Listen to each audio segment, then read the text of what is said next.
जनभाषा हिंदी इस YouTube channel पर आप सभी का स्वागत है। आज प्रस्तुत है विद्या निवास मिश्र जी का निबंध मेघदूत का संदेश। आइए सुनते हैं निबंध। मेघदूत भारत का राष्ट्रीय काव्य है। सुनकर किसी को चौंकने की जरूरत नहीं। स्कॉटलैंड वाले वंश को अपना राष्ट्रीय कवि मानते हैं, इसलिए नहीं कि उसने स्कॉटलैंड की वीरता के गीत गाए हों या स्कॉटलैंड निवासियों को किसी युद्ध के लिए प्रोत्साहित किया हो या स्कॉटलैंड के इतिहास की कोई गाथा गाई हो, बल्कि इसलिए कि वह स्कॉटों की प्रकृति और स्कॉटलैंड की धरती की प्रकृति का सामंजस्य स्थापित करने में सफल हुआ था। उसने दोनों की आत्मा पहचानी थी। उसकी प्रत्येक काव्य पंक्ति उस पहचान के संस्पर्श से पुलकित है। ठीक यही बात मेघदूत के बारे में कही जा सकती है। मेघदूत में किसी रघु या राम या अर्जुन की वीर गाथा नहीं है। किसी अश्वमेघ पराक्रमी का दिग्विजय का वर्णन नहीं है। यहाँ तक कि कोई भी ऐतिहासिक व्याख्यान नहीं है। फिर भी वह समूचे राष्ट्र की भौगोलिक और सांस्कृतिक चेतना की पूंजीभूत राशि है, जिसमें प्रत्येक युग में प्रत्येक भारतीय हृदय अपने स्निग्धतम क्षण का प्रतिबिंब पा सकता है। अपने जीवन की चरम मंगलमय उपलब्धि जो हो सकता है और साहित्य का जो मूल लक्ष्य लोक मंगल है, उसका अत्यंत सहज बोध्य रूप अपने हृदय में बसा सकता है। मेघदूत का आशीर्वचन है कि मां भूदेव क्षणमपि चाति विद्युता विप्रयोग, अर्थात क्षण मात्र के लिए भी जड़ चेतन किसी भी जगत में दो संवादी तत्वों का विश्लेष न हो, और इसीलिए हजारों कोस की दूरी लांघती हुई भी मेघदूत की वह यात्रा न केवल विंध्य और हिमाचल के एकीकरण के लिए सरल प्रयत्न है, बल्कि ऐहिक प्रेम साधना और पारमार्थिक भक्ति के बीच तादात्म्य साधना की सिद्ध भी है। खेतिहर और वनवासी के उन्मुक्त उल्लास के साथ नागर परिष्कृत वक्रता का मधुर परिणय भी है। मैं मेघदूत की कहानी कई दृष्टियों से कई बार पढ़ चुका हूँ। शुद्ध प्रेम कहानी के रूप में मैंने इसका आस्वादन किया है, इसकी कलात्मक अभिव्यक्ति को परखा है। डॉक्टर वासुदेव शरण अग्रवाल के साथ इसकी पारमार्थिक शिव साधना के प्रेम को भी समझने की कोशिश की है। भारतीय जीवन के स्वस्थ दर्शन की प्रतिछाया पाई है और इतिहास की एक अत्यंत मधुर अनुगूंज सुनी है, और प्रत्येक बार मैं सम्मोहित हो गया हूँ। प्रत्येक बार मानो मेघदूत ने मनसातीत सत्य को उघाड़ कर रख दिया है।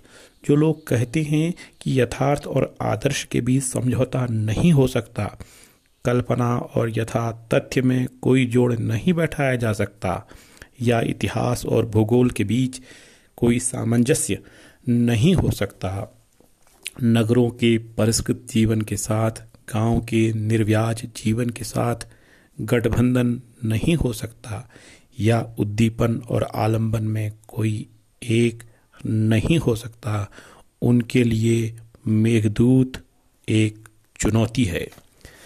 मेघदूत में केवल मेघ के मंद गर्जन से मानसगामी राजहंसों की उत्कंठा जगाने की बात हो सो नहीं है। उसकी मंगल वारियों से धरती के साफल्य और धरती की वाणी के साफल्य का भी उदय है, और यह बात बहुत महत्व की है। विरह का काव्य होते हुए भी मंगल की सृष्टि ही मुख्य लक्ष्य है। इस बात की ओर मेघदूत में स्थान स्थान पर अत्यंत मनोरम ढंग से संकेत कराया गया है। कहीं वक्र क्रीड़ा की स्मृति जगाकर, कहीं चातकों के मधुर निनाद को गुंजित करके, कहीं पथिक वनिताओं के मन में आश्वासन जगा करके, कहीं विष्णु के सौंदर्य की समता प्राप्त करा के, कहीं कृषिफल की कृतज्ञता में ग्राम वधु के लोचनों में प्रीति पिघला करके, कहीं पके आम की सफलता में धरती का मातृत्व सफल करके, कहीं अपनी मुरज ध्वनि से तांडव नृत्य की साध पूरी करके, कहीं अपनी मंगल सृष्टि कदम्ब के फूल को सीमांत में सजा करके, और कहीं स्वयं विभिन्न आमोद क्रीड़ाओं में उपसनीय हो करके।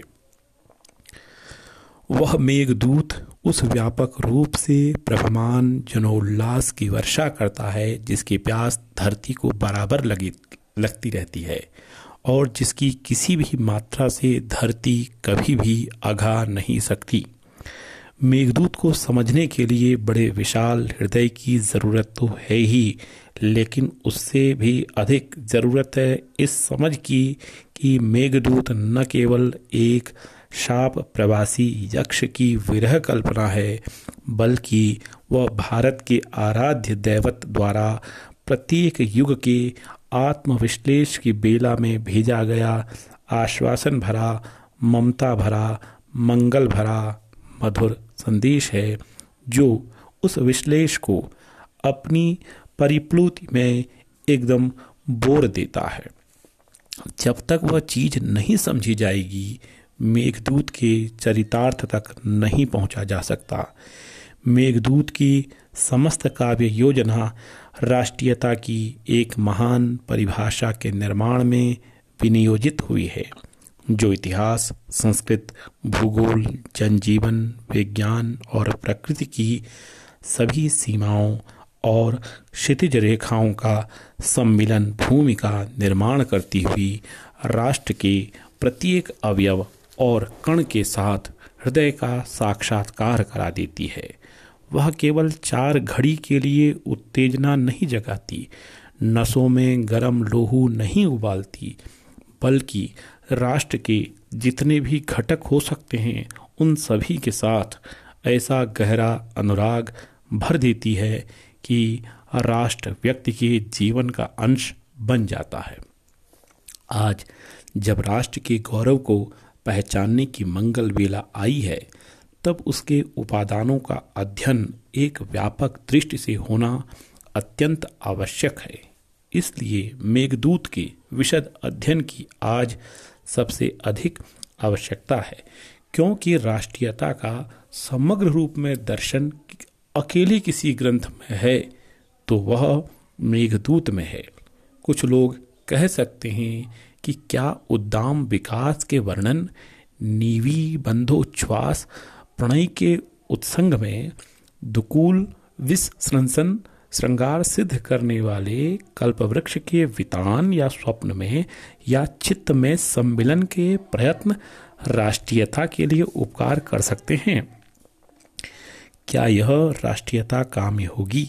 इसका उत्तर देना आज के बाह्य नैतिकतावादी युग के मानों को देखते हुए बहुत कठिन है, पर इस देश की प्रकृति जिस स्वस्थ उपभोग के बिना, दूसरे शब्दों में जिस एवज के बिना, जिसका ऐश्वर्य बंध्य माना जाता रहा है और इसीलिए जिसका जीवन भी खंडित माना जाता रहा है, उसमें यदि अकुंठित और अकृत्रिम निर्व्याज स्त्री पुरुष संबंध की स्थापना कराई जाती है तो वह समूचे समाज के मंगल के लिए है, केवल व्यक्ति के क्षणिक सुख के लिए नहीं। मेघदूत की कथा योजना के पीछे मूल हेतु जो स्पष्ट रूप से यद्यपि नहीं कही गई है, पर समूचे कथा प्रवाह में जिसका संकेत सूक्ष्म रूप से कई स्थानों पर किया गया है, शिव की अर्चना में प्रमाद है और उस प्रमाद के अनुताप का ही एक परिशोध है मेघ द्वारा संदेश वहन। कहा जाता है कि यक्ष जब नए परिणय के रस रंग में एकदम डूब गया, तब उसे अपने उस कर्तव्य के बारे में जागरूकता न रह गई जो उसे धनपति ने सौंपा था। अलकापुरी शिव की छत्रछाया में बसी हुई नगरी है और शिव की आराधना के विभिन्न कार्य विभिन्न व्यक्तियों के जिम्मे सौंपे रहते हैं। मेघदूत का नायक फूल चुनने के काम में नियुक्त था और शिव के मस्तक पर बासी फूल चढ़ाना मना है, यह जानते हुए भी यौवन की उन्माद में उसने नए फूल चुनने के परिश्रम से जी चुराकर कुछ दिनों तक लगातार बासी फूल दिए और यह प्रमाद उसके अभिशप्त प्रवास का कारण बना। इस प्रमाद का प्रायश्चित भलीभांति वहीं हो सकता था जहां यौवन और ऐश्वर्य की वे सुविधाएं जिनमें मग्न रहने के कारण यह हुआ छीन ली जाएं, और इसलिए शिव के पुनः परितोष के लिए वह रामगिरी की छाया में बसेरा लेता है, क्योंकि शिव और राम परस्पर आराध्य और आराधक दोनों हैं। राम मानव की कल्याण साधना के साथ केवल अपनी साधना के कारण साध्य से भी अधिक महनीयता के मूर्तिमान आलम्बन है, और यही कारण है कि देवताओं की भूल का उद्धार मानव शरीर से ही कराने की परंपरा साहित्य में नहीं है। लोक के परम मंगल के आराधक कालिदास ने भी उस परंपरा का अनुसरण किया है। कालिदास के शिव गतिशील मंगल के एक जीवित पुंज हैं। उनकी प्राप्ति के लिए जिसे दूरगामी दृष्टि की आवश्यकता है, वह बिना नाना सरिताएं और गिरि कानन लांघे आ नहीं सकती, बिना धरती के प्रत्येक अंचल से स्नेह पाए स्निग्ध नहीं हो सकती। इसलिए कालिदास ने जिस माध्यम का सहारा लिया है उसमें व्यापकता, गतिशीलता, सघन सरलता, संयत द्रुतशीलता सभी एक साथ प्रकृति से वरदान के रूप में प्राप्त हैं। वह माध्यम शिव की उर्वर मूर्ति के सभी पदार्थों में ऐसा मिला हुआ है कि एक भी उससे अभिलग रहकर निष्प्राण हो जाए। भूमि रापो अनलो वायु खम मनो बुद्धिरेव च अहंकार इतियम में भिन्ना प्रकृति रष्टता। और मीमांसा करने पर यह पता चलेगा, मेघ में धरती की तृप्ति, जल का बीज, तेज की रेख, वायु की चेतना, आकाश को शब्द ब्रह्म, मन की विश्वगोचरता, बुद्धि की ज्ञानदर्शिता और अहंकार की स्फीति सब एक अद्भुत संयोग के कारण एकत्र संचित है। वह पौरुष के अप्रतिहत रूप का प्रतीक है, जिसके लिए कोई अप्राप्य नहीं है, कोई असाध्य नहीं है, और जो आठों प्रकृतियों को अपने में बांध कर रख सकता है। थोड़ी देर के लिए इतनी लंबी चौड़ी आध्यात्मिक व्याख्या यदि हम भूल भी जाएं, तो कम से कम जो मेघ का स्थूल प्रभाव है, जिसके कारण वह खेतों में काम करने वाले कृषकों और कृषक बंधुओं तथा महलों में फूलों की सेज बिछाने वाली रसिक जोड़ियों के लिए समान रूप से आश्वासन और पूर्ण कामना का वाहक बनकर आता है, उनकी अमोघता तो सहज ही समझ में आ सकती है। इसी प्रकार शिव को भी उनके योगीश्वर के रूप में समझने में कुछ कठिनाई भी हो तो कम से कम शिव का जो सार्वजनिक उत्सवों के साथ एकाकार रूप जनमन में बसा हुआ है, उसकी प्रेरणा तो सहज बोध्य हो सकती है। कालिदास का काव्य अत्यंत असंलक्ष्य रूप से लौकिक और आध्यात्मिक दोनों भूमिकाओं को एक साथ लेकर चलता है। यद्यपि एक क्षण के लिए भी वह लोक को नहीं विसारता, क्योंकि संस्कृत का समग्र साहित्य लोक का साहित्य है। लोक के परम पुरुषार्थ से अधिक प्राप्त कराने का वह कभी दावा नहीं करता। उसका प्रत्येक लौकिक आनंद परमानंद का प्रतिबिंब या आभास मात्र न रहकर स्वयं परमानंद के उद्भासित क्षण के रूप में देखा जाता है। शायद इसीलिए उसके साहित्य के प्रतिनिधि गायक कालिदास ने अपने प्रत्येक ग्रंथ में जो आरंभ में वंदना की है वह प्रत्यक्ष या अप्रत्यक्ष रूप से इसी जगत की आरंभ में वंदना की है। यह प्रत्यक्ष या अप्रत्यक्ष रूप से इसी जगत की सृष्टि के बीच केंद्रित शक्ति स्त्रोत्र के रूप में शिव तत्व की प्रतिष्ठापना के लिए ही की है।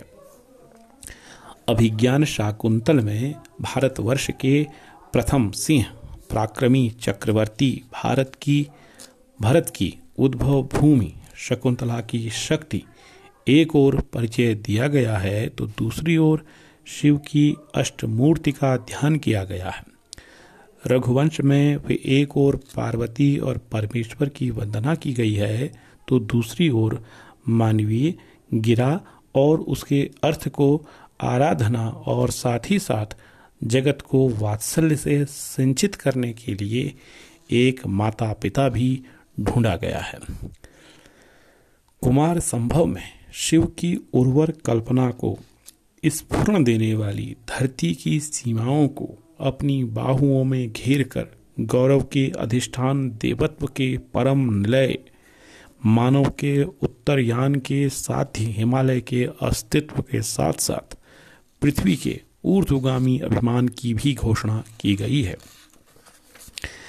मेघदूत में कवि ने एक साथ यौवन के उन्माद से जनित प्रमाद के परिताप और उस उल्लास के लिए धरती की संतान सीता के स्नान से पवित्रीकृत जल के स्पर्श और राम के वनवास की स्मृति से शीतल छाया में निवृत्ति जो आंकी है वह केवल इसलिए कि मनुष्य की दुर्बलता या उससे उत्पन्न दुर्दिन भी मंगल कामना के लिए अनउर्वर न समझा जाए।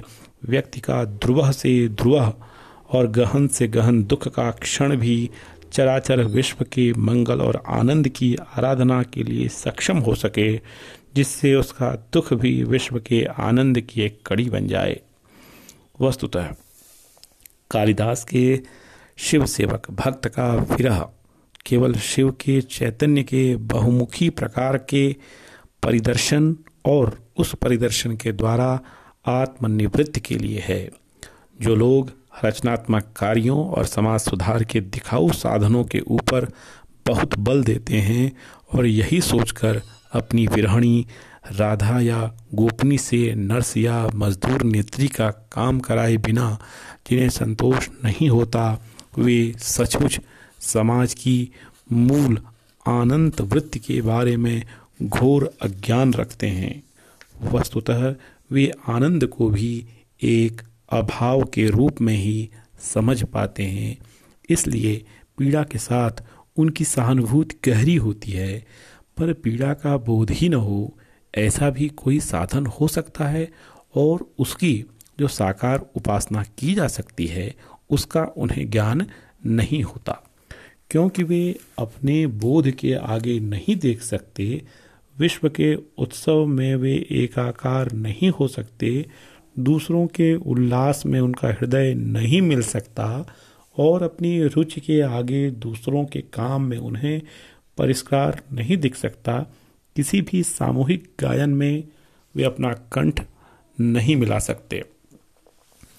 जैसे विसंवादी स्वर वाले व्यक्तिवादियों का जब प्राधान्य हो या जैसे समष्टिवादियों का बोलबाला हो, जो समष्टि में कभी चैतन्य तत्व भरना ही नहीं चाहते, उसको जड़ बनाकर ही रखना चाहते हैं, जिससे उसकी जड़ता से मनमाना लाभ उठाया जा सके।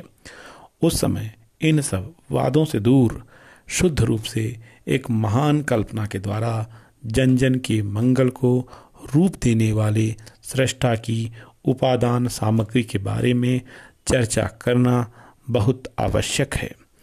आज के रीतेपन को उस गौरव की पूर्णता से ही भरा जा सकता है जो कालिदास के काव्यों में से झलक रही है। आज की अनास्था को उस प्रत्यय का आश्वासन देना है जो कालिदास के वक्ष, मेघ और पर्वत देते हैं। आज के क्षयकारी पिपराए अवसाद पर उस हरियाली का रंग चढ़ाना है जो सिद्धांतनाओं के कौतूहल की, जनपद वधु के सरल विस्फारित दृष्टि की, पौरांगनाओं के चंचल कटाक्षपात की, शिप्रा के पवन की मधुर चाटुकारी की, गंभीरा के उन्मुक्त आनंद की, गंगा के फेनिल मुक्तहास की, शिव के पुंजीभूत अट्टहास की, सुर युवतियों के कंकड़ बंधन में मेघ के त्रास की, अलका की नववधु के प्रत्येक प्रत्यंग में प्रत्येक ऋतु के श्रृंगार की, यक्ष कन्याओं के स्वर्ण रथ से मुष्टि निक्षेप क्रीड़ा की, अलका के झरोखों में घुसकर जाने वाले मेघ की विडंबना की, विरह के विनोद की, प्रिय के कुशल समाचार में समागम सुख की प्राप्ति की तथा संदेश वहन की प्रत्याशा में ही कृतज्ञता स्वीकार के उपलक्ष्य में अखंड सम्मिलन की, मंगल कामना की स्निग्ध श्यामलता के प्रसार में आदि से अंत तक लहरा रही है। आज की प्रांतीय सीमाओं के विनाशकारी मोह को वह विश्व दृष्टि देती है जो रामगिरी की टेकड़ी पर बिलमे बादल को मालदेश से लेकर हिमालय तक संचरण कराने के लिए अपने अनुनय से विवश करती है। आज के पथ की खोज की लालसा को वह सीधा सा चौरस रास्ता बतलाना है जो मेघदूत ने पकड़ा है, और जिस डगर में न कोई पलायन है, न कोई आत्मसंकोच है, न कोई चोर है, न कोई डाकू है।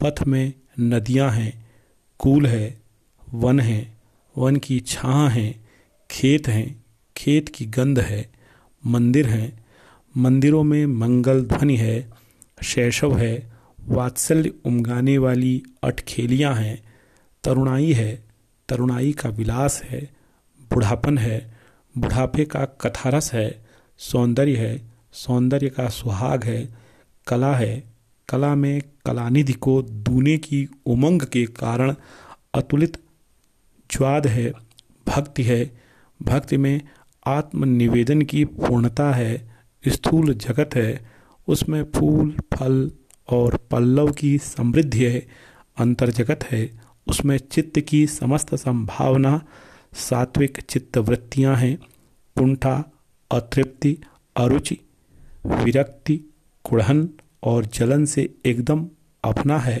संक्षेप में न तो उस पथ में वह आशंका है जो यह कहने को बाध्य करता है कि न सहसा चोर कह उठे मन में प्रकृतवाद है, स्खलन क्योंकि युग जनवादी है।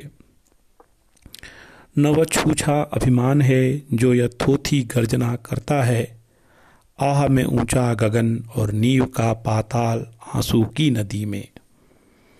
न उसमें फिरोजी होठों पर इस जिंदगी की बर्बादी है, न उसमें कुछ क्षणों की प्रेयसी के स्पर्श से गीत में अमरत्व प्राप्त करने का असफल विश्वास ही है, न उसमें वीणा की दीनता है, न वाणी में सत्य और ईमानदारी के वहन का बहुत बड़ा ध्रुव दायित्व ज्ञान ही। उसमें यदि कुछ है तो स्वस्थ जीवन की चेतना है, विरह की कृशता में सौभाग्य का दर्शन है, और कभी भी रीति न होने वाली चर अचर विश्व को भर देने वाली मंगल की पूर्णता है। परंपरा में गहरी आस्था है, इस आस्था में नवजीवन भरने की अतुलित आकांक्षा है। ग्रंथि, भय, वक्रता या जटिलता को छोड़ जो कुछ भी काम या मांगलिक हो सकता है वह सब कुछ है। मेघदूत का संदेश बहुत पुराना है, पर प्रत्येक युग में वह वैसा ही नया और वैसा ही स्फूर्तिदायक है। इसका कारण संदेश देने वाले की साधना है या उस युग के पूर्ण पुरुष विक्रम की परछाई है। देश की प्रकृति के प्रत्येक अंग प्रत्यंग के विभ्रम विलास के साथ दृष्टि की तन्मयता है या अमृत घट के लिए जीवन के प्रेम समुद्र का मंथन है। पर उस संदेश के लिए आज लोग अधिक उपकर्ण हों, संदेश वाहक के प्रति युगों युगों की कृतज्ञता की स्मृति में अधिक उद्ग्रीव हों, और जब देश की उसकी स्वतंत्रता से विश्लेष की अवधि पूरी हो गई हो, आनंद मिलन की बेला आई हो, तो उस विरह के संबल मेघदूत के प्रति यज्ञ की ओर से कहीं फिर उदासीनता न आ जाए, कहीं जन शिव की आराधना में वह प्रमाद न हो। इसके लिए आवश्यक होगा कि मेघदूत का संदेश बार बार गहा जाए और अपनी समग्रता में गहा जाए, एक अंश में नहीं। तभी उसकी राष्ट्रीय जीवन में सार्थकता होगी।